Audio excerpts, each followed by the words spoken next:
If you want to permanently delete your Telegram account, follow these simple steps to ensure your data is removed completely. Step 1. Open the Telegram app. Launch the Telegram app on your device.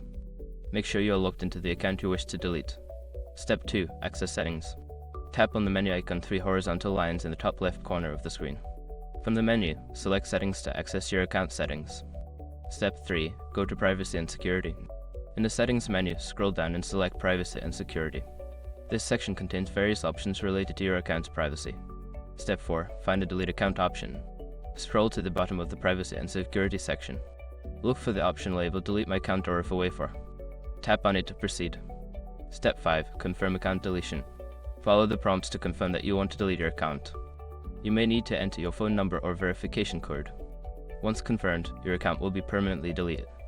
After completing these steps, your Telegram account will be removed and all associated data will be lost. Make sure to back up any important information before proceeding.